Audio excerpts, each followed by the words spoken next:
Dans ma vidéo précédente, je vous parlais des égrégores générés par nos propres pensées. Aujourd'hui, je voudrais vous parler des égrégores que les uns et les autres nous subissons à notre insu. Ces égrégores sont pénalisants à plusieurs niveaux parce qu'ils génèrent une grande fatigue, fatigue physique, fatigue psychologique. Par moments, nous sommes vidés de notre énergie vitale. Ces égrégores suscitent également des moments où les uns et les autres, nous pouvons ressentir une forme d'agressivité euh, vis-à-vis d'autres personnes. Ces égrégores, je le répète, sont une matière astrale qui ne se voit pas avec les yeux de l'âme, mais qui interagissent en permanence dans nos vies.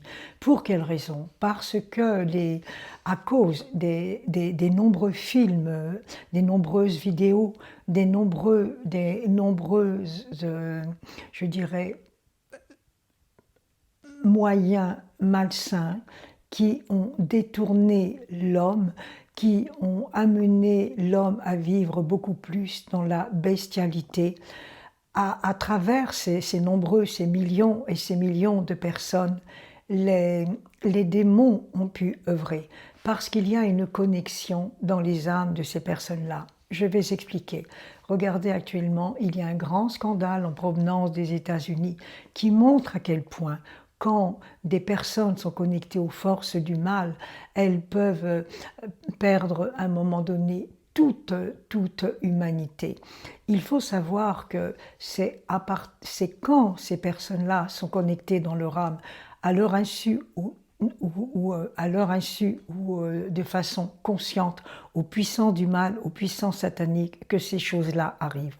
Actuellement, il y a encore un très grand combat entre l'ombre et la lumière. C'est la raison pour laquelle il y a de très nombreuses descentes d'énergie, des énergies christiques, des énergies angéliques, des énergies diamantines, pour nous aider, nous, les uns et les autres.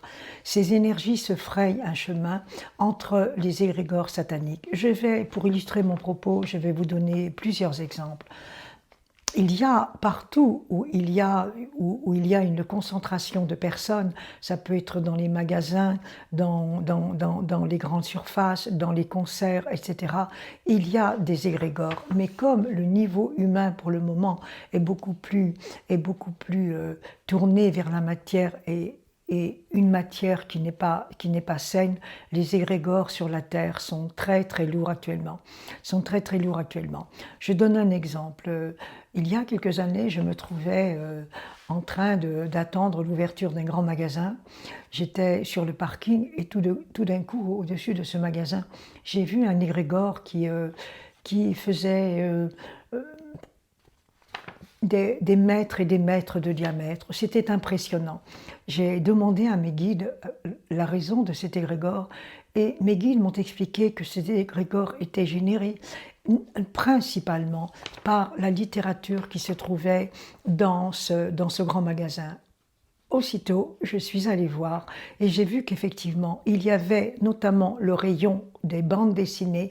Et là, je ne le cache pas, j'étais assez horrifiée parce que les représentations diaboliques étaient présentes, étaient là, étaient tellement en lien avec la réalité que les écrivains ne réalisent pas, les dessinateurs ne réalisent pas qu'ils mettent dans la matière des énergies diaboliques. Ceux qui lisent ces livres-là, ceux qui lisent ces bandes dessinées-là, se connectent également dans leur esprit à ces êtres diaboliques. Pour illustrer mon propos également, il y a quelques années, j'avais fait un atelier dans une forêt qui est magnifique, qui s'appelle la forêt de Clisson, en Loire-Atlantique, à côté de Nantes. J'avais réuni une cinquantaine de personnes et ce jour-là, je me réjouissais totalement. Mais comme j'étais venue la veille dans ce lieu, je ne reconnaissais pas du tout les énergies. Je ressentais un blocage énorme, énorme. Nous étions donc une cinquantaine de personnes.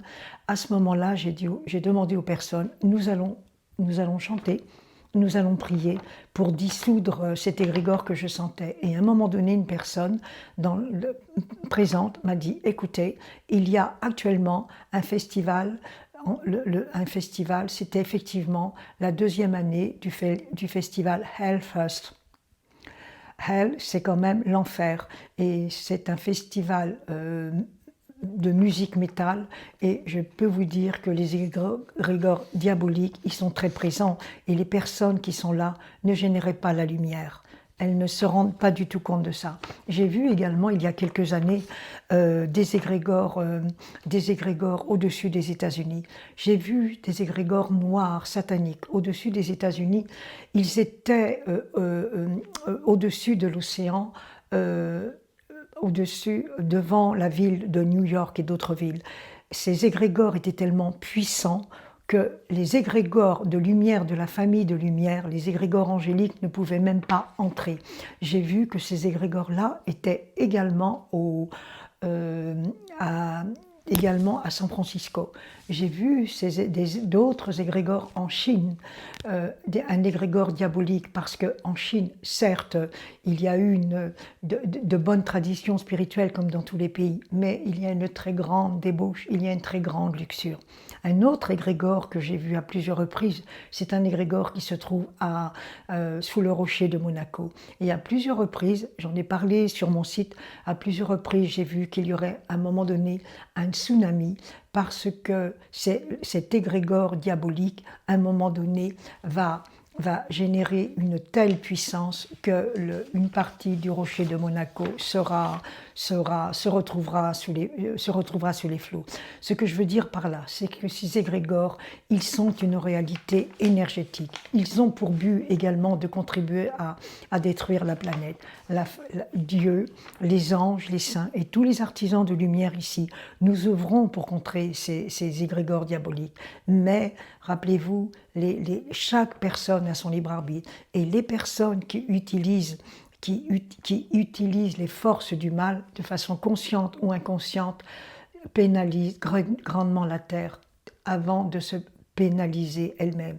Donc ce que je vous recommande, quand vous allez dans des lieux publics, pensez à vous protéger, surtout vous les travailleurs de lumière, parce qu'à partir du moment où vous expansez votre conscience, vous devenez de plus en plus sensible aux énergies sataniques, et ça provoque beaucoup d'épuisement.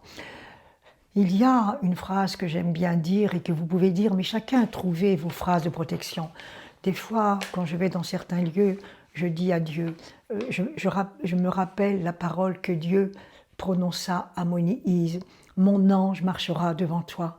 Quand vous voulez protéger vos bien-aimés qui vont dans des lieux, dans certains lieux, etc., prononcez le verbe, prononcez la parole. Son ange marchera devant lui. Oui, actuellement, il y a des énergies complètement opposées, complètement contradictoires. Actuellement, encore aujourd'hui, j'ai vu que des énergies très puissantes étaient déversées sur la terre.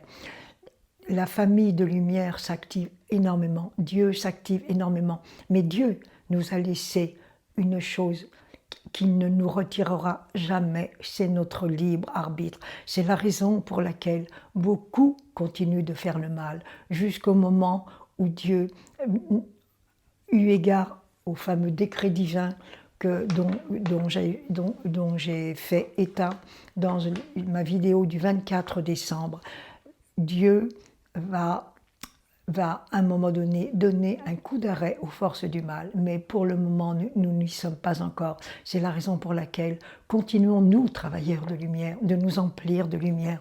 Visualisons quand nous allons quelque part une route de lumière devant nous, visualisons-nous dans un cocon de lumière, visualisons-nous dans des endroits où il y a la paix du Christ, ou la paix de Dieu, la paix de Krishna, ou la paix de Allah, ou la paix des grands êtres, qu'importe. Invoquons les puissances divines pour que cette lumière, la lumière divine, soit toujours plus présente dans nos vies, car pour le moment, nous en avons encore besoin. Je vous remercie de votre écoute et je vous dis à bientôt dans une prochaine vidéo.